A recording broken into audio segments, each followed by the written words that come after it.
Hello friend, welcome to our channel S K study education में आप सभी का स्वागत है। आज के इस वीडियो में देखने वाला है क्लास 10 का जो मॉडल पेपर होगा, जो हिंदी सब्जेक्ट होगा। जो भी प्रश्न है काफ़ी महत्वपूर्ण प्रश्न है। पिछली वीडियो में हम लोग देखा था मॉडल पेपर 1 और इस वीडियो में देखेंगे मॉडल पेपर 2। तो इसलिए वीडियो के लास्ट तक बने रहे। जो भी प्रश्न है काफ़ी महत्वपूर्ण प्रश्न होंगे। अगर आप हमारे चैनल पर नए होंगे तो चैनल को सब्सक्राइब, लाइक एंड शेयर जरूर कीजिएगा। चलते हैं क्वेश्चन को देखते हैं। क्वेश्चन फर्स्ट देखेंगे, वॉलिनव लॉ अवनवीय का अर्थ होता है। तो इसका अर्थ क्या होता है?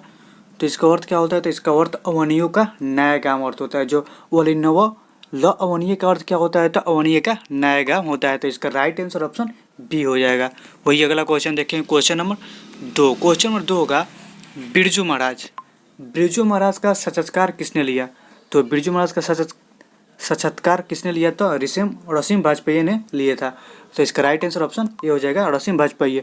तो हम लोग केवल इसमें आंसर ही देखेंगे, ऑप्शन नहीं देखेंगे। आप लोग ऑप्शन देखना चाहते हैं तो इस पीडीएफ को ले सकते हैं। आप हमारे व्हाट्सएप ग्रुप पे, टेलीग्राम चैनल पे ज्वाइन हो सकते हैं, जिसका लिंक डिस्क्रिप्शन में होगा या दूसरे अन्य वीडियो पे होगा।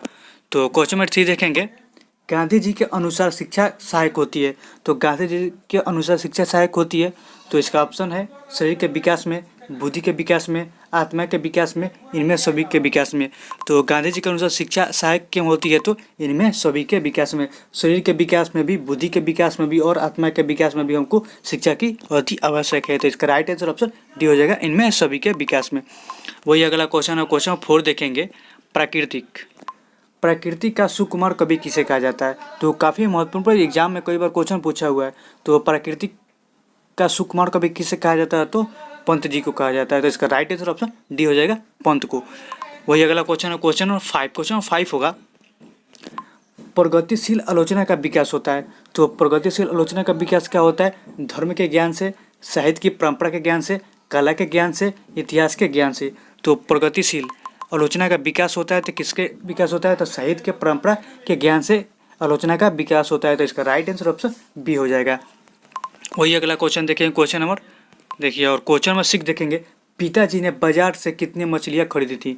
तो पिताजी ने बाजार से कितनी मछलियाँ खरीदी थी? तो 3 मछलियाँ खरीदी थी। तो इसका राइट आंसर ऑप्शन ये हो जाएगा 3। वही अगला क्वेश्चन है, क्वेश्चन नंबर 7 देखेंगे। क्वेश्चन नंबर 7 देखेंगे, बहादुर कहाँ से भागकर आया था? तो बहादुर कहाँ से भाग के आया था? तो नेपाल से भाग के आया था। तो इसका राइट आंसर ऑप्शन डी हो जाएगा, नेपाल से। वही अगला क्वेश्चन है, क्वेश्चन नंबर 8 देखेंगे। क्वेश्चन 8 होगा, भारत से हम क्या सीखे के रचनाकार कौन है? भारत से हम क्या सीखे के रचनाकार क्या है? तो भारत से हम क्या सीखे कहानी जो था वो किसने लिखा था? तब मैक्स मुलर ने लिखे थे। तो इसका राइट आंसर ऑप्शन ये हो जाएगा, मैक्स मुलर। वही अगला क्वेश्चन है, क्वेश्चन नंबर 9 देखेंगे, डॉक्टर भीमराव अम्बेडकर का जन्म कहाँ हुआ था? डॉक्टर भीमराव अम्बेडकर का जन्म कहाँ हुआ था? मोहम्मद प्रदेश, गोरखपुर उत्तर प्रदेश, डुमराव बिहार, दानकुनी पश्चिम बंगाल। तो डॉक्टर भीमराव अम्बेडकर का जन्म कहाँ हुआ था? तो मोहम्मद प्रदेश में हुआ था। तो इसका राइट आंसर ऑप्शन ये हो जाएगा, मोहम्मद प्रदेश। वही अगला क्वेश्चन है, क्वेश्चन नंबर 10 देखेंगे, नागरी लिपि शीर्षक निबंध के निबंधकार कौन है? जो नागरी लिपि निबंध था उसके निबंधकार कौन है? तो गुणाकर मूले। तो इसका राइट आंसर ऑप्शन ये हो जाएगा, गुणाकर मूले। नागरी लिपि के लेखक कौन है? तो गुणाकर मूले। तो इसका ऑप्शन ये हो जाएगा, नागरी लिपि। वही अगला क्वेश्चन है, क्वेश्चन नंबर 11 देखेंगे, प्रेमघन किस युग के साहित्यकार थे? तो प्रेमघन किस युग के साहित्यकार थे? तो भारतेंदु युग के वो प्रेमघन दो साहित्यकार थे। तो इसका राइट आंसर ऑप्शन सी हो जाएगा, भारतेंदु युग। वही अगला क्वेश्चन है, क्वेश्चन नंबर 12 देखें। क्वेश्चन नंबर 12 होगा, और क्वेश्चन नंबर 12 देखेंगे हम लोग, आचार्य हजारी प्रसाद द्विवेदी ने साहित्य किस विधा में लेखन नहीं किया? तो आचार्य हजारी प्रसाद द्विवेदी ने साहित्य के किस विधा में लेखन नहीं किया? ये आलोचना, कहानी, उपन्यास, निबंध। तो इसका राइट आंसर ऑप्शन ये हो जाएगा, कहानी। जो हजारी प्रसाद द्विवेदी ने साहित्य के किस विधा में लेखन नहीं किया? तो कहानी के रूप में वो नहीं लिखे थे, आलोचना लिखे थे, उपन्यास भी लिखे हैं और निबंध भी लिखे हैं, लेकिन जो कहानी है तो कहानी नहीं लिखे हैं। तो इसका राइट आंसर ऑप्शन बी हो जाएगा, कहानी। वही अगला क्वेश्चन देखिए, क्वेश्चन नंबर 13। क्वेश्चन नंबर 13 होगा, घनानंद किस काल के कवि है? जो घनानंद थे वो किस काल के कवि है? भक्ति काल या आदि काल या आधुनिक काल या रीति काल? तो इसका राइट आंसर ऑप्शन सी हो जाएगा। जो घनानंद कवि थे किस काल कवि थे? तो रीति काल के कवि थे। तो इसका राइट आंसर ऑप्शन सी हो जाएगा, रीति काल। वही अगला क्वेश्चन देखिए, क्वेश्चन नंबर 14 होगा, रहीरास किसकी कृति है? तो रहीरास किसकी कृति है? गुरु नानक की या गुरु तेग तेग बहादुर सिंह की या गुरु अर्जुन देव की या गुरु गोविंद सिंह की। तो रहीराज किसकी कृति है, तो गुरु नानक की कृति है। तो इसका राइट आंसर ऑप्शन ये हो जाएगा गुरु नानक की। वही अगला क्वेश्चन देखिए, क्वेश्चन नंबर 15। क्वेश्चन 15 होगा, खोखा किसको कहते हैं। तो खोखा किसको कहते हैं, कहानी में आप लोग देखे होंगे। खोखा किसको कहते हैं, कासू को, कीसू को, केसू को, कासू को। एक यहाँ पे कीसू होगा। तो खोखा किसे को कहते हैं, तो कासू कहते हैं। तो इसका राइट आंसर ऑप्शन सी हो जाएगा कासू को। तो इसका राइट आंसर ऑप्शन सी हो जाएगा कासू को। जो खोखा किसको कहते हैं, तो कासू कहते हैं। तो इसका राइट आंसर ऑप्शन सी हो जाएगा। बिस्मिल्लाह खां का जन्म हुआ था। तो बिस्मिल्लाह खां का जन्म कहाँ हुआ था, उत्तर प्रदेश में या पश्चिम बंगाल में या महाराष्ट्र में या डुमरा बिहार में। तो बिस्मिल्लाह खां का जन्म कहाँ हुआ था, तो डुमरा बिहार में हुआ था। तो इसका राइट आंसर ऑप्शन डी हो जाएगा, डुमरा बिहार में। और अगला क्वेश्चन है, क्वेश्चन नंबर 13 देखेंगे। क्वेश्चन नंबर 13 होगा, उर्वशी किसकी कृति है। तो उर्वशी किसकी कृति है, निराला की, महादेवी वर्मा की, या सुमित्रानाथ पंत की, या दिनकर जी की। तो उर्वशी किसकी कृति है, तो रामनाथ त्रिभटनी। यहाँ पे इसका राइट आंसर ऑप्शन बी हो जाएगा, दिनकर की। वही अगला क्वेश्चन है, क्वेश्चन 18 देखेंगे। रस खान को किसने दीक्षा दी। तो रस खान के कितना दीक्षा दी थी, बल्बाचार या गोकुलनाथ या गोरखनाथ या गोस्वामी विठल नाथ। तो इसका राइट आंसर ऑप्शन सी हो जाएगा, गोस्वामी विठल नाथ। वही अगला क्वेश्चन है, क्वेश्चन नंबर 19 देखेंगे। क्वेश्चन 19 होगा, कविता में किसका जीवन क्रम पूरा हुआ उल्लेखित है। तो कविता में किसका जीवन क्रम पूरा हुआ उल्लेखित है, तो मौखिका। तो इसका राइट आंसर ऑप्शन डी हो जाएगा, मौखिका। ये सब है जो भी अभी प्रश्न देख रहे हैं वो सब किताब से प्रश्न है, ना कि व्याकरण है। तो वही अगला क्वेश्चन है, क्वेश्चन 20 देखेंगे। दूर से कौन लकराता है। तो दूर से कौन लकराता है, तो ब्रिज चौकीदार। तो इसका राइट आंसर ऑप्शन डी हो जाएगा, ब्रिज चौकीदार। वही क्वेश्चन नंबर 21 होगा। क्वेश्चन 21 देखेंगे, बीजाझर किसकी कृति है। तो बीजाझर किसकी कृति है, तो अनामिका की। तो इसका राइट आंसर ऑप्शन सी हो जाएगा, अनामिका। वही अगला क्वेश्चन है, क्वेश्चन 22 देखेंगे। इनमें से कौन सी कृति जीवनानंद दास की नहीं है। तो इनमें से कौन सी कृति जीवनानंद दास की नहीं है, तो भूमिजा है जो जीवनानंद दास की नहीं है। झरप पालक ये भी जीवनानंद दास की है। वनलता सेन ये भी जीवन दास की कृति है। और धूसर पांडुलिपि ये भी जीवन दास की कृति है। जो भूमिजा है वो जीवन दास की कृति नहीं है। तो इसका राइट आंसर ऑप्शन डी हो जाएगा, भूमिजा। वही अगला क्वेश्चन है, क्वेश्चन नंबर क्या देखेंगे, क्वेश्चन नंबर 23 देखेंगे। क्वेश्चन नंबर 23 होगा, पाठ्य पुस्तक में। क्वेश्चन नंबर 23 होगा, पाठ्य पुस्तक में संकलित रिल्के की कविता का हिंदी अनुवाद रूपांतर किसने किया। जो पाठ्य पुस्तक में संकलित रिल्के की कविता थी उसको हिंदी अनुवाद में रूपांतरित किसने किया, तो किसने किया था, धर्मवीर भारती ने किया था। तो इसका राइट आंसर ऑप्शन बी हो जाएगा, धर्मवीर भारती। वही अगला क्वेश्चन है, क्वेश्चन नंबर 24 देखें। क्वेश्चन नंबर 24 होगा, उत्तर प्रदेशी किसकी विद्या की रचना। तो जो उत्तर प्रदेशी किस विधा की रचना है, तो उत्तर प्रदेश किस भाषा की रचना है, उपन्यास है या कहानी है या प्रबंध काव्य है या नाटक है। तो उत्तर प्रदेश किस विधा की रचना है, तो नाटक है। तो इसका राइट आंसर ऑप्शन ये हो जाएगा, इसका राइट आंसर ऑप्शन ये हो जाएगा, नाटक। वही अगला क्वेश्चन देखेंगे, क्वेश्चन नंबर 25 देखेंगे। वैसे कौन सा अवय है, वैसे कौन सा अवय, कालवाचक या स्तनवाचक या परिणामवाचक या रीतिवाचक। तो वैसे कौन सा अवय है, तो रीतिवाचक अवय है। तो इसका राइट आंसर ऑप्शन सी हो जाएगा, रीतिवाचक। वही अगला क्वेश्चन देखेंगे,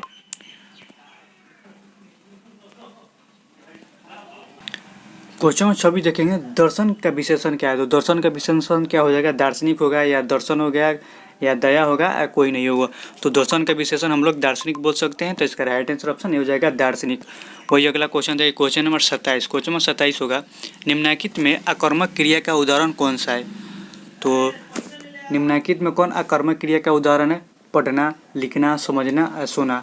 तो अकर्मक क्रिया का उदाहरण कौन सा है, तो जो सोना है जो अकर्मक क्रिया का उदाहरण है। तो इसका राइट आंसर ऑप्शन सी हो जाएगा, सोना। वही अगला क्वेश्चन है, क्वेश्चन नंबर 28। क्वेश्चन नंबर 28 देखेंगे, निम्नलिखित शब्दों में से जातिवाचक संज्ञा चुनकर लिखे। तो निम्नलिखित शब्दों में जातिवाचक संज्ञा कौन सा है, मोहन, दूध, लोहा। तो जातिवाचक मोहन का कोई भी जाति नहीं हो सकता है, कोई भी हो सकता है, एक नाम है। और दूध का भी कोई जाति नहीं होता और लोहा का भी कोई जाति नहीं होता, लेकिन जो गाय है एक प्रकार की जाति है। तो इसका राइट आंसर ऑप्शन ये हो जाएगा, गाय। वही क्वेश्चन होगा, क्वेश्चन 29 देखिए, मैं शब्द निम्नलिखित में से कौन सा समाद है। तो मैं शब्द में निम्नलिखित में से कौन सा समाद है, या संज्ञा है या सर्वनाम है या क्रिया है या विशेषण है। तो मैं शब्द निम्नलिखित में से कौन सा सर्वनाम है, तो वो कौन सा है, मैं शब्द में निम्नलिखित में से कौन सा है, या संज्ञा है या सर्वनाम है या विशेषण है क्रिया है, तो सर्वनाम है मैं शब्द। तो इसका राइट आंसर ऑप्शन बी हो जाएगा, सर्वनाम।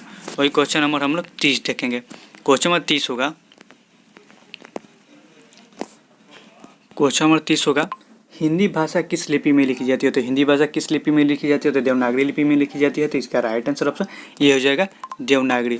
वही अगला क्वेश्चन है, क्वेश्चन नंबर 31 देखें। क्वेश्चन में 31 होगा, कवि की स्त्रीलिंग रूप क्या है। तो कवि की स्त्रीलिंग रूप क्या है, तो कवित्री हो जाएगा। इसका राइट आंसर ऑप्शन बी हो जाएगा, कवियत्री। वही क्वेश्चन में 32 देखेंगे, नारंगी का बहुवचन क्या है। तो नारंगी का बहुवचन क्या होता है, नारंगिया है जो होगा बहुवचन हो जाएगा। तो इसका राइट आंसर ऑप्शन ये हो जाएगा, नारंगिया। वही अगला क्वेश्चन है, क्वेश्चन नंबर 33 देखेंगे। क्वेश्चन नंबर 33 होगा, राम की गाय अच्छी है, इसमें किस तरह का चिन्ह लगा है। तो राम की गाय अच्छी है, इस किस तरह के चिन्ह लगा है, तो संबंध का। तो राम की गाय अच्छी है, तो इस किस तरह का चिन्ह लगा है, तो संबंध का इसमें चिन्ह लगा है। तो इसका राइट आंसर ऑप्शन बी हो जाएगा, संबंध का। वही अगला क्वेश्चन है, क्वेश्चन नंबर 34 देखेंगे। वर्तमान काल के कितने भेद होते हैं। 5, 4, 2, 3। तो वर्तमान काल के कितने भेद होते हैं, इसके जवाब आप लोग कमेंट में जरूर दें। कैसे बहुत ही ईजी सवाल है। और 35 नंबर हम लोग देखेंगे, राम द्वारा आम खाया जाता है, कौन वाच है। तो राम द्वारा आम खाया जाता है, कौन सा वाच है, तो कर्मवाचक है। तो इसका राइट आंसर ऑप्शन भी हो जाएगा, कर्मवाचक। वही अगला क्वेश्चन है, क्वेश्चन नंबर 36 देखेंगे। निम्नलिखित वेद शब्द का शुद्ध रूप कौन सा है। तो निम्नलिखित वेद शब्द का शुद्ध रूप कौन सा है, या कलश होता है, या कलश होता है, या इनमें से कोई नहीं। तो वेद शब्द का सही रूप कौन सा है, तो इसका राइट आंसर ऑप्शन ये हो जाएगा, वेद। वही अगला क्वेश्चन होगा 37 नंबर देखेंगे, सचित्र। तो सचित्र का संधि विच्छेद क्या है, तो सत्य प्लस चित्र। तो इसका राइट आंसर ऑप्शन सी हो जाएगा। वही अगला क्वेश्चन है, क्वेश्चन नंबर 38 देखेंगे। क्वेश्चन 38 होगा, गंगा जल पद में कौन सा समास है। तो गंगा जल पद में कौन सा समास है, तो इसका राइट आंसर तत्पुरुष होता है। गंगा जल पद में कौन सा समास है, तो तत्पुरुष समास है। तो इसका राइट आंसर ऑप्शन ये हो जाएगा, तत्पुरुष। वही अगला क्वेश्चन है, क्वेश्चन नंबर 39 देखेंगे। क्वेश्चन 39 होगा, निम्नलिखित में से कौन सा शब्द महादेव समानार्थी नहीं है। तो निम्नलिखित में से कौन सा शब्द महादेव समानार्थी नहीं है, तो इसका राइट आंसर ऑप्शन बी हो जाएगा, दामोदर। वही अगला क्वेश्चन है, क्वेश्चन नंबर 40। क्वेश्चन नंबर 40 होगा, वरदान का विपरीत शब्द है। वरदान का विपरीत शब्द क्या है, या अदान है, या प्रदान है, या अभिलाषा है, या अभिशाप है। तो वरदान का विपरीत शब्द कौन सा है, तो इसका राइट आंसर ऑप्शन डी हो जाएगा, अभिशाप है जो वरदान का विपरीत शब्द होता है। वही अगला क्वेश्चन है, क्वेश्चन नंबर 41। क्वेश्चन में 41 होगा, कुंभकार में कौन सा प्रत्यय लगा है। कुंभकार। तो जो लास्ट में आता है उच्चारण करने पर उसको हम लोग प्रत्यय बोलते हैं। वही पहले उच्चारण करने पे जो आता है उसे हम लोग उपसर्ग बोलते हैं। तो यहाँ पर प्रत्यय पूछ रहा है, तो कुंभकार लास्ट में क्या आ रहा है, तो कार, कुंभकार। तो इसका राइट आंसर ऑप्शन सी हो जाएगा, जो प्रत्यय होगा कार। वही अगला क्वेश्चन है, क्वेश्चन नंबर 42। क्वेश्चन नंबर 42 होगा, अत्याचार शब्द में कौन सा उपसर्ग का प्रयोग होता है। तो उपसर्ग पहले वाला और प्रत्यय लास्ट वाला। तो अत्याचार, अत्याचार। तो पहले कौन सा शब्द आ रहा है, अति आ रहा है। तो इसका राइट आंसर ऑप्शन बी हो जाएगा, अति। जो अत्याचार में कौन शब्द में उपसर्ग आ रहा है, तो इसका राइट आंसर ऑप्शन बी हो जाएगा। वही 43 में क्वेश्चन देखेंगे, जिसका जन्म पीछे हुआ उसे क्या कहते हैं, अनुज, या अल्पज्ञ, या अज्ञ, या बहुज्ञ। तो जिसका जन्म पीछे हुआ उसे क्या कहते हैं, तो उसे अनुज कहते हैं। तो इसका राइट आंसर ऑप्शन ये हो जाएगा, अनुज। वही अगला क्वेश्चन है, क्वेश्चन नंबर 44 देखेंगे, विशेषण शब्द है। तो विशेषण कौन सा शब्द है, वाई है, कफ है, हाथ है, रिक्शा है। तो विशेषण शब्द कौन सा है, तो इसका राइट आंसर ऑप्शन डी हो जाएगा, जो रिक्शा है जो विशेषण शब्द है। वही 45 नंबर क्वेश्चन होगा, राम पढ़ता है, इस वाक्य में उद्देश्य कौन सा है। राम पढ़ता कोई नहीं है। तो राम पढ़ते इस वाक्य में उद्देश्य कौन सा है, तो राम है उद्देश्य है। तो इसका राइट आंसर ऑप्शन ये हो जाएगा, राम। वही अगला क्वेश्चन देखें, क्वेश्चन नंबर 46। क्वेश्चन नंबर 46 होगा, नीचे लिखे गए वाक्य में कौन सा वाक्य शुद्ध है। सबों ने मेरी बात मान ली, सबों ने मैंने अपनी बात मान ली, सबने मेरी बात मान ली, और सबको मैंने बात मानने का विश्वास कर दिया। तो निम्नलिखित में कौन सा वाक्य शुद्ध है, तो इसका राइट आंसर ऑप्शन सी हो जाएगा, सबने मेरी बात, यहाँ पे मान ली यहाँ पे होगा, यहाँ पे न होना चाहिए। तो इसका शुभ राइट आंसर सी हो जाएगा। वही क्वेश्चन नंबर 47 देखेंगे। क्वेश्चन नंबर 47 होगा, जल का अर्थ होता है। तो जल का अर्थ क्या होता है? शिव होता है या रंग होता है या स्वभाव होता है, प्रतिष्ठा होता है। तो जल का अर्थ क्या होता है? तो प्रतिष्ठा होता है। तो इसका राइट आंसर ऑप्शन ये हो जाएगा। वही क्वेश्चन नंबर 48 देखेंगे। क्वेश्चन नंबर 48 होगा, अधजल गगरी छलकत जाए एक प्रसिद्ध है, पदबंध है या गजल है या मुहावरा है या लोकगीति है। तो इसका राइट आंसर ऑप्शन भी हो जाएगा लोकगीति है।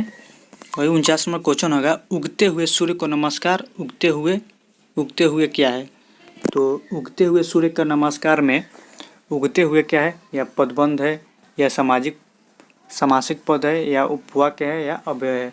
तो उगते हुए सूर्य में नमस्कार में उगते हुए क्या है? तो वो पदबंध है। तो इसका राइट आंसर ऑप्शन हो जाएगा पदबंध। वही अगला क्वेश्चन है, क्वेश्चन 50। और कोई क्वेश्चन लगता है वो कि इसका आंसर आप गलत बता रहे हैं तो उसका जवाब और कमेंट में जरूर दीजिएगा, उसको देखा जाएगा कि आखिर वो गलत है या सही है। वही क्वेश्चन नंबर 50 देखा, हमारे देखने से सब आंसर सही ही बता रहे हैं, लेकिन हो सकता है एक का दो हवाई के चक्कर में गलत हो जाए, तो उसका जवाब आप लोग कमेंट में जरूर दें। दिमाग चाटना मुहावरे का क्या अर्थ है? तो दिमाग चाटना मुहावरे का अर्थ है तो व्यर्थ बैठना या व्यर्थ समय काटना या व्यर्थ हंसते रहना या व्यर्थ बके जाना। तो दिमाग चाटना का मुहावरे का अर्थ क्या है? तो व्यर्थ बके जाना। तो इसका राइट आंसर ऑप्शन सी हो जाएगा। वही क्वेश्चन नंबर 51 देखेंगे, दही वाला मागमा कहानी किस लेखक द्वारा रचित है? तो दही वाला मागमा किसके द्वारा रचित है? तो श्रीनिवास द्वारा रचित है। तो इसका राइट आंसर ऑप्शन ये हो जाएगा श्रीनिवास। वही अगला क्वेश्चन देखेंगे, क्वेश्चन नंबर 52। क्वेश्चन 52 होगा, डरते विश्वास कहानी में किस राज्य को बाढ़ एवं सूखा से प्रभावित दिखाया गया? बिहार को, राजस्थान को, केरल को, उड़ीसा को। तो डरते विश्वास कहानी में किसको बाढ़ एवं सूखा से प्रभावित दिखाया गया? तो इसका राइट आंसर ऑप्शन हो जाएगा उड़ीसा को। वही क्वेश्चन नंबर 53 होगा। क्वेश्चन नंबर 53 देखेंगे, मंगू किस कहानी की बात है? दही वाला मागमा की या डरते विश्वास की या नगर की या माँ की। तो मंगू किस कहानी के पात है? तो माँ कहानी के पात है। तो इसका राइट आंसर ऑप्शन डी हो जाएगा माँ। वही अगला क्वेश्चन है, क्वेश्चन नंबर 54 देखेंगे। क्वेश्चन नंबर 54 होगा, वर्णों के समूह को क्या कहा जाता है? तो वर्णों को समूह क्या कहा जाता है? वर्ण कहा जाता है या स्वर वर्ण कहा जाता है या व्यंजन वर्ण कहा जाता है या वर्णमाला कहा जाता है। तो वर्णों को समूह क्या कहा जाता है? तो वर्णमाला कहा जाता है। तो इसका राइट आंसर ऑप्शन डी हो जाएगा वर्णमाला। वही क्वेश्चन नंबर 55 देखेंगे, स्वर के कितने भेद होते हैं? स्वर के कितने भेद होते हैं? 2 भेद होते हैं या 3 भेद होते हैं या 8 भेद होते हैं या 6 भेद होते हैं। स्वर के कितने भेद होते हैं? तो 2 भेद होते हैं। तो इसका राइट आंसर ऑप्शन ये हो जाएगा 2। वही क्वेश्चन नंबर 56 देखेंगे। सो क्वेश्चन नंबर 56 होगा, क्वेश्चन नंबर 56 होगा, वह स्वतः ही जान जाएगा। इस वाक्य में स्वतः कौन सा सर्वनाम है? तो निजवाचक सर्वनाम है। तो इसका राइट आंसर ऑप्शन ये हो जाएगा निजवाचक सर्वनाम। वही क्वेश्चन नंबर 57 होगा, जिसकी लाठी जिसकी भैंस इस वाक्य में जिसकी लाठी उसकी भैंस इस वाक्य में जिसकी उसकी कौन सा सर्वनाम है? तो जिसकी उसकी कौन सा सर्वनाम है? तो संबंधवाचक सर्वनाम है। तो इसका राइट आंसर ऑप्शन डी हो जाएगा संबंधवाचक सर्वनाम। वही क्वेश्चन नंबर 58 होगा, बालक अबोध है उसकी गलती पर ध्यान ना दे, इस वाक्य में विशेषण पद चुने। तो बालक अबोध है उसकी गलती पर ध्यान ना दे, इस वाक्य में विशेषण कौन सा है? तो अबोध जो है विशेषण है। तो इसका राइट आंसर ऑप्शन बी हो जाएगा अबोध। वही क्वेश्चन में 59 देखेंगे। शायद इस वीडियो में 58 क्वेश्चन थे।